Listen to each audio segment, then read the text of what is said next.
Hey guys, what's going on? Brian here with Classic Gbody Garage, working on Project Grand National once again. And in this video, I turned the key to see if this car will finally fire up and run on all six. But before I do that, I need to drop the tank and go through this nasty fuel system on a car that has been sitting for more than 10 years. This is gonna be good. It's not wanting to start.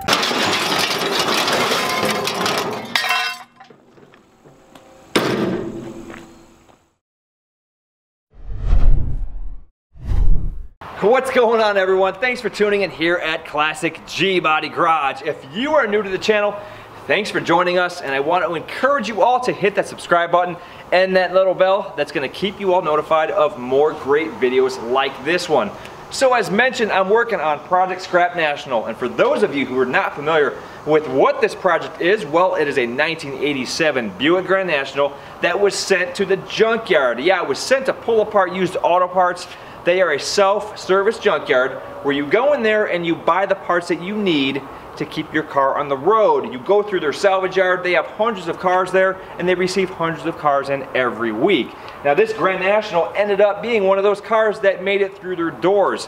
They put it aside, gave me a call, and now it is here and up to me to find out what this car needs to get it back on the road. Now, in previous videos, I started sorting through everything this car needs, considering it has been sitting for years. I ran a complete compression test to make sure the engine was in good shape, which it wasn't. I found out that cylinder number 5 had some issues, low compression. So I grabbed a borescope and dropped it down inside of each one of the spark plug holes to make sure we didn't have any major issues with the cylinders themselves.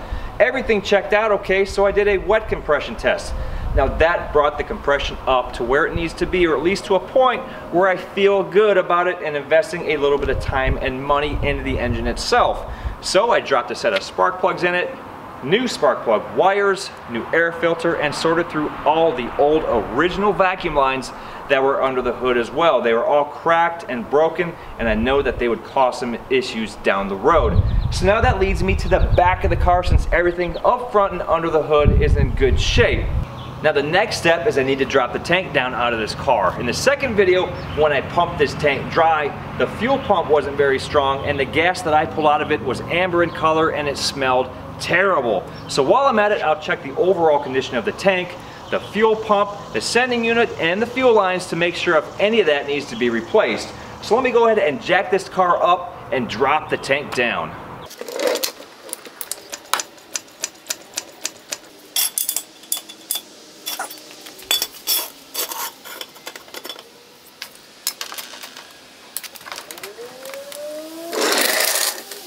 Alright, now as far as dropping the gas tank on a G-body, it really isn't all that difficult. Now since this car is fuel injected, we have the main plug on the back of the tank right here. So all I need to do there is just unplug it. Now, if this was a carbureted car, the plug for the sending unit would be located in the same exact spot, and then in addition to the plug, there would just be a ground strap that would be screwed to the back side of the body right here, right behind the gas tank strap on the driver's side. So we just undo that as well. Just 2 wires on a carbureted car. Fuel injected cars, of course, have this plug right here. And then we have 2 gas tank straps on either side, and those straps are going to be unbolted.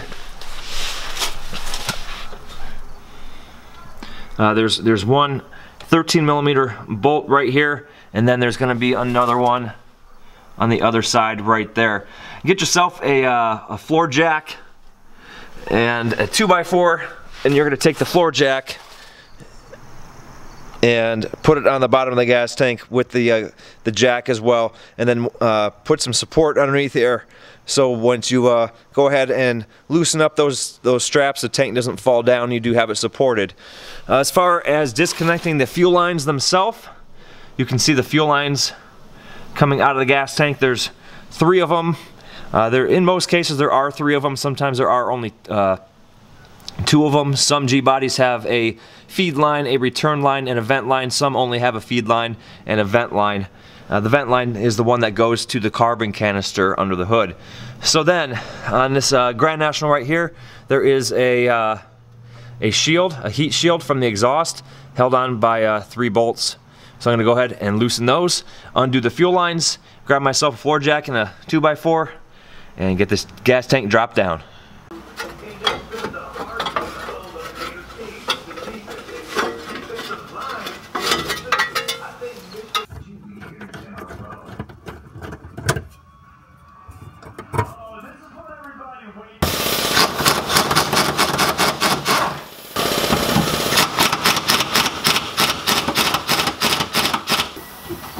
So what I'm doing here is the gas tank straps themselves are actually rusted to the rubber insulators that go around the tank, so it's preventing the tank from coming down.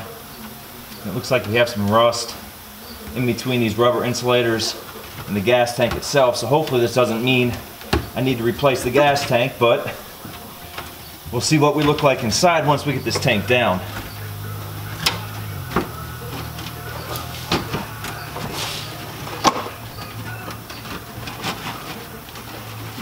It's sounding awfully crispy.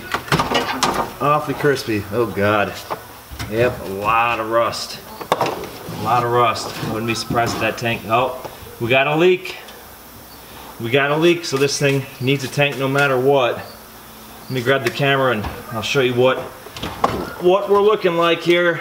Alright, so here's the rubber insulator that wraps around the tank itself, and then of course the gas tank strap straps around that to support the tank. And what happens is moisture collects in between this rubber gasket or this rubber insulator, and you can see all of the rust. You can see all of the rust that has collected in there. It's all over the floor, and you can see right there we have a wet spot in the gas tank, and that is right around where the most severe rust is. So there's going to be a pinhole right there. So no matter what this gas tank looks like inside of it, no matter how sludgy it is or how clean it is, this gas tank is going to be replaced.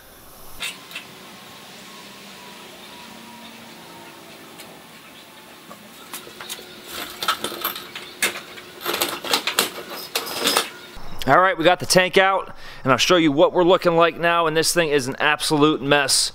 Now, the first thing I noticed are the hard lines. I got these twisted around here.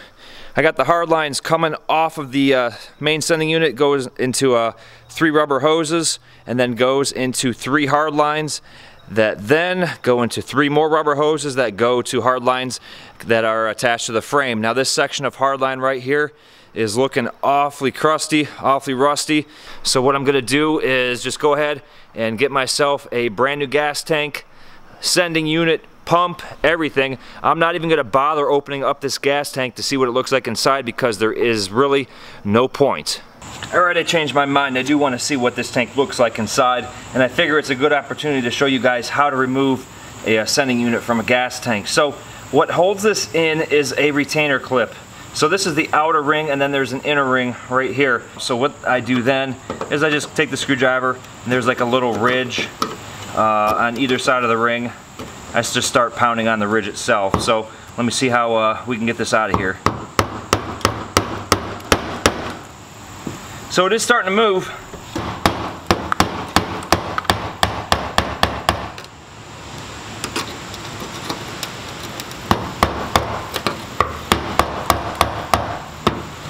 Now you're going to continue to spin this ring until the ring slots line up with the slots on the outer ring. So the inner ring slots line up with the slots on the outer ring. Alright, now as you can see, here's the slot on the outer ring, and then you can see there's a gap on the inner ring right there. So those are lined up. So what I'm going to do now is start prying. You can see it's loose. I'm just going to go ahead and start prying it out and removing it. Now, one thing you got to keep in mind is when you do remove this, there's a lot of rust, a lot of sediment around this sending unit right here. So you are going to want to make sure that you do not drop any of that crap in the tank.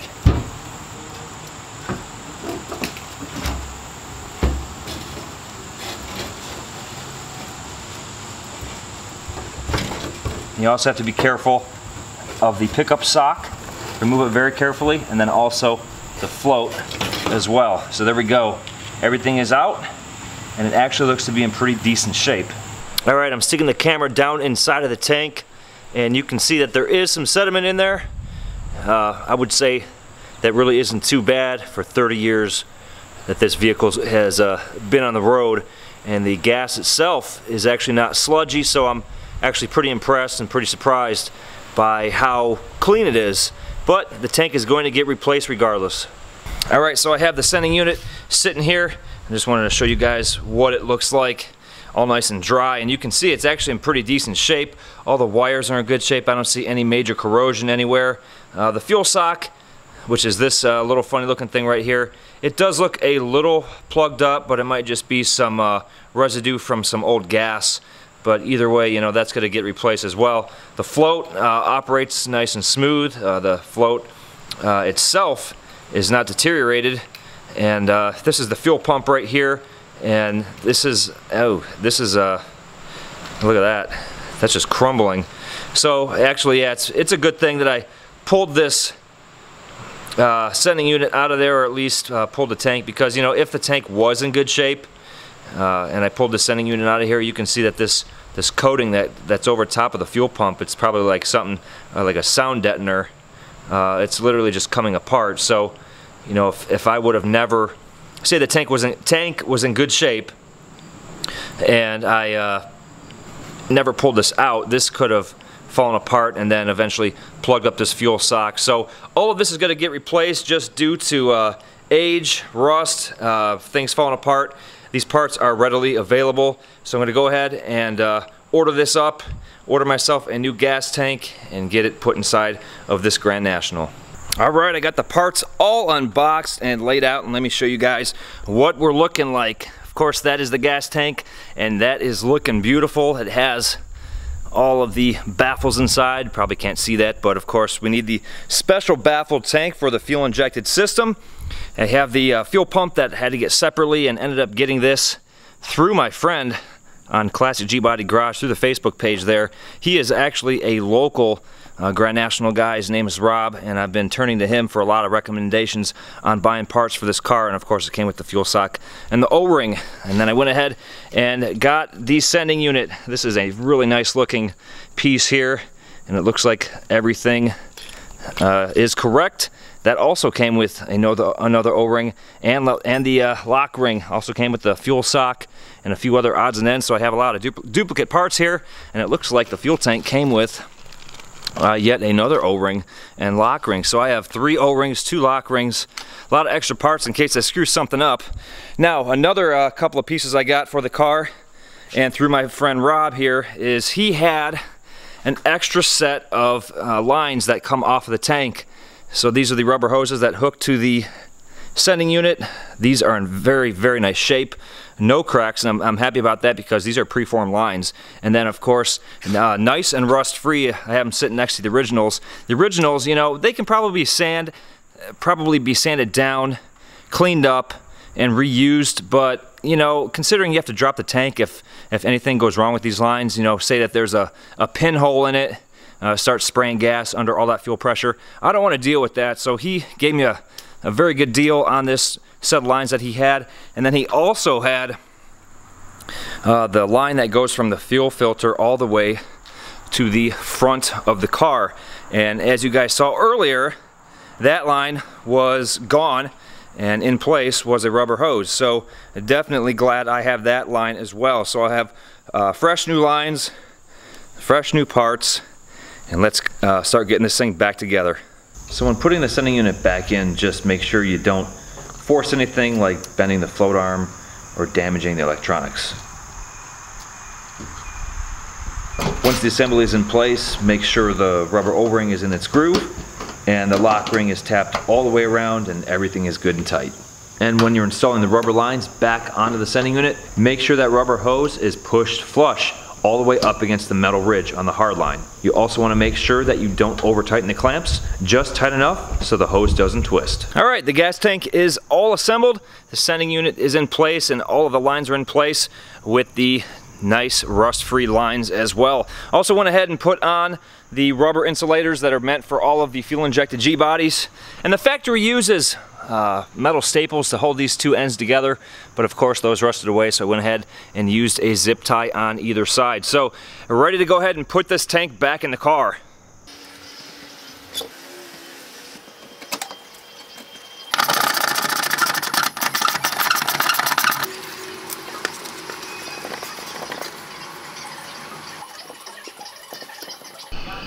All right, the gas tank is in place, and I went ahead and tightened up both straps, and you can see that the fuel lines are in place, all hooked up, and I went ahead and tightened up that clamp there up against the body. So the next step is installing that long fuel line that runs from the filter down to the engine.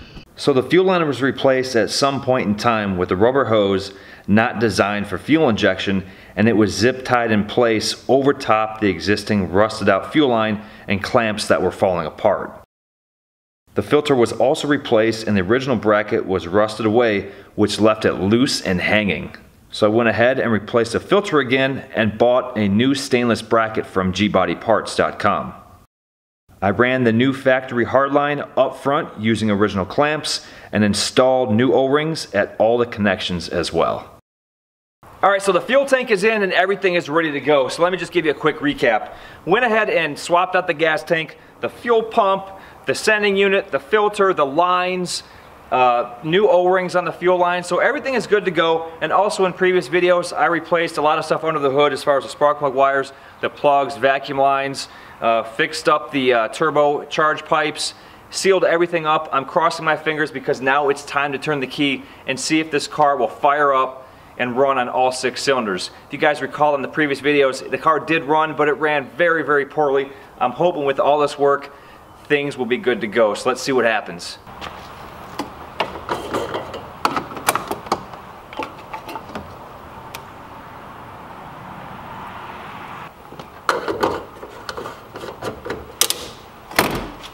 First time start, keys are in hand. I can hear the pump come on.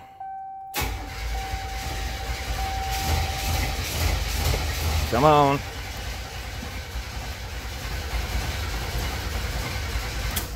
It's not wanting to start.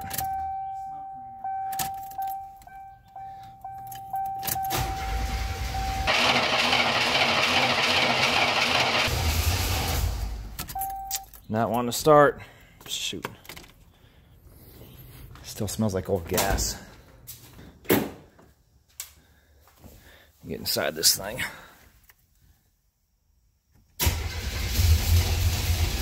Come on, baby.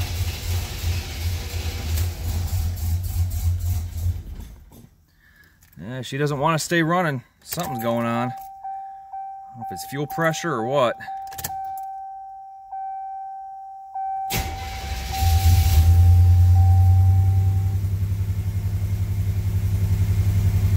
There she goes. Oh!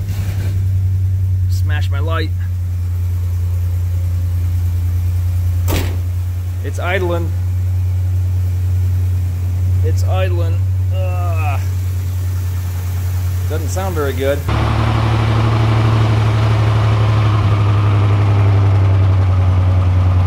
Doesn't sound too healthy. Oh, it's gonna stall. Stinks like old gas still. It's not happy about something, so that's kind of unfortunate.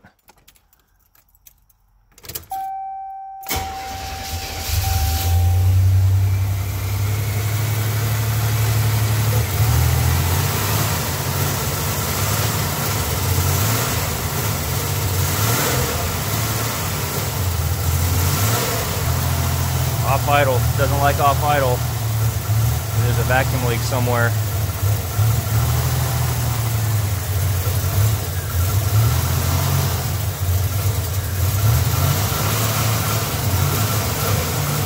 Dies popping. Off idle. She's kind of sick.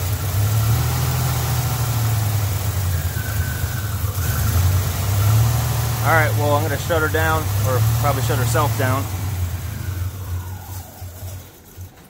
Doesn't want to stay running. She doesn't want to stay running, so got to try to sort through that. I'm not sure what the issue might be. Maybe I will get a fuel gauge on it, see what type of fuel pressure it's pumping out, but it has a brand new pump in it, so I'm not sure what is going on. Alright, so I'm going to wrap it up with this video because there's a lot more going on with this car other than it just running bad. I found out that the cooling fan doesn't work, so that can mean a few things. It can mean the fan is bad, it can mean the relays are bad, now there's 3 of those, or it can mean that the temperature sensors are bad, and there's 3 of those too. I also want to pull the injectors out of it, the fuel rail, the fuel pressure regulator, check all that out, make sure things are good. If the injectors are bad, I'll replace them or get them rebuilt. So a lot to come on the next video. Now, if you're looking for more great Classic Gbody Garage content like this, make sure you hit that subscribe button and also follow along on the Classic Gbody Garage Instagram and Facebook pages as well. And if you found this video helpful, make sure you give it a thumbs up because I showed you how to replace a gas tank, a fuel pump, and a sending unit in a G-body, and this process is going to be about the same in most every classic car or truck. Alright guys, well I want to thank you once again for tuning in here at Classic Gbody Garage, and until the next Classic Gbody Garage video, make sure you keep those G-bodies rolling.